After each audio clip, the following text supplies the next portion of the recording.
Introduction. This is a book about someone I love. It is a testimony, really, a testimony to that love and also to my hate. I've heard it said that to love is to hate. To have the capacity to love something, you must have the capacity to hate it as well. That is certainly true when I think of my father, who died last year. It is true of my wife, who endures my insanities. It is also true of all of my best friends, Kevin, Jeff, Corey, Jonathan, the list goes on and on. Sometimes I wonder if this someone, the person that this book is about, actually exists. Sometimes I wonder if I made him up. If I did, I assure you that I came upon this deception honestly.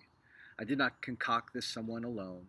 Most everyone who contributed to forming me as a person collaborated, maybe even conspired to convince me that this someone is true, my beautiful, elusive someone.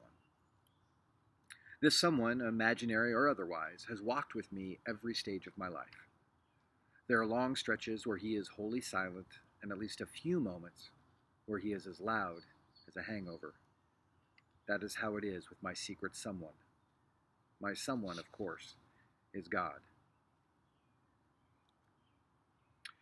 My hope is to testify honestly about my someone. I want to tell you about some of our adventures together and about our hateful silences. What are we to do with a companion who hides? I've been told all throughout my life about God. I've been told that God is loving and powerful and always with us. The stories were most often triumphant. People cooed, often swaying on stage in front of guitars and a plexiglass-encircled drum set. They cooed about the ever-close God, the ever-speaking God, the ever-tangible God. The words were beautiful and inspiring, and made me want to sway along too. Yet, when the service was over, back out on the street, I would look for the close, speaking, tangible companion we had just been singing about, and he was nowhere to be seen. I would reach out with my emotions to feel, well, anything. My emotions would not return to me, finding nothing to bounce off of like a lost sonar ping. God, are you there? This question is as natural to the human experience as, why is the sky blue? Or why am I here? Or will I ever find true love? The equation seems logical enough. It's so simple that even a child can conceive its parts. The equation embodies a mystery that has been haunting me most of my life.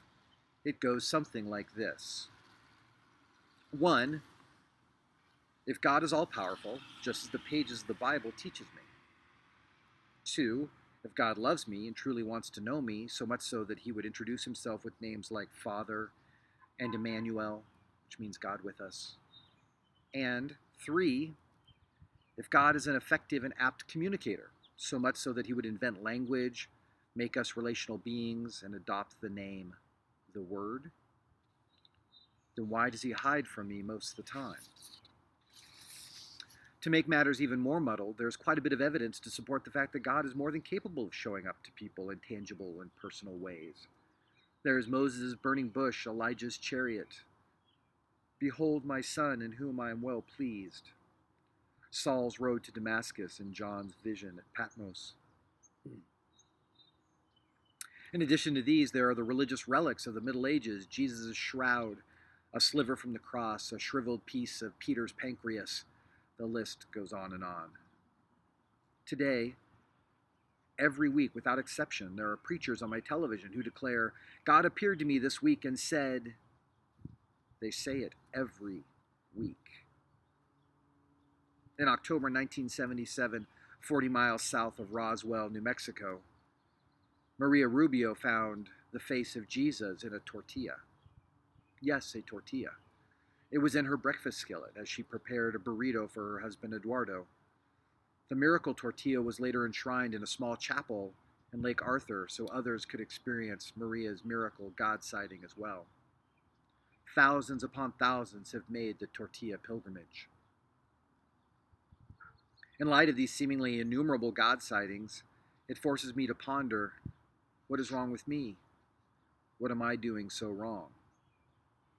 These statements may not seem entirely fair, and I concede that they are not fair, but they do illustrate the confusing equation: all powerful plus loving plus apt communicator equals hidden. It also speaks to what I too often feel. Throughout history, we Jesus folk have been trying to close the gap between God's revealed abilities and desires and our actual daily experience.